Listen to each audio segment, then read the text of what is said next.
Sixth grade students from Heather Ricco's math and science class, part of the S.T.E.M Academy at the Kennedy School, participated in last week's S.T.E.M showcase in Trenton. Ricco submitted a proposal to the New Jersey S.T.E.M Pathways Network, which led to her students' inclusion in the event. We worked on chromatography, and that is the separation of mixtures of color. And we then moved over to the connection of DNA separation, which is electrophoresis. And we separated DNA from strawberries in order to start that process. And so the kids were making connections everywhere, which is what science is really all about.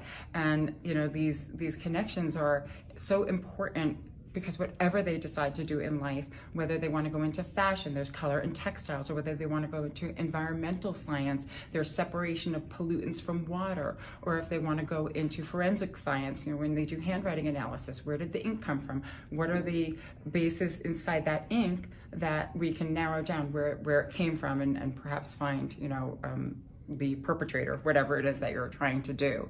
So this project is about chromatography and electrophoresis. And on this part is chromatography. It's when you put the marker on the paper and you put in a liquid and wait for the different materials to separate. And Samantha will explain this one. So this is where we explain the electrophoresis. One of the projects that we did for it was a strawberry extraction lab. We extracted the DNA from a strawberry by smashing it using extraction buffer and using chilled ethanol too. We also have some examples that we did over here, and we're gonna do this little project over here as an example for the chromatography one. How difficult was it putting this project together? What did each of you basically learn by doing this? For chromatography, I learned that how to separate and see the different colors that were used to make the actual color. And for the DNA, I learned how to separate DNA. And Samantha, what was it like being part of this conference down in Trenton last week? Some of the parts about it was it was a little bit scary that we had to explain it to senators, but I felt like I was grateful that I was able to do this. Kim Case from New Jersey S.T.E.M Pathways Network, because if it weren't for them, the showcase would never have existed. Kim Case and her team worked tirelessly to increase awareness and possibilities for STEM education throughout the state from pre-K and up. So as the principal of the school that houses the S.T.E.M program for North Bergen, it's a great honor and a privilege.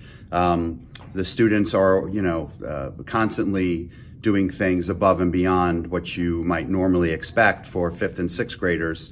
And the honor to be able to go down to Trenton and present was fantastic. A couple of years back, we started the S.T.E.M Academy at the high school. Then we said we have to move it down to a S.T.E.M Academy at the elementary. This program has been growing.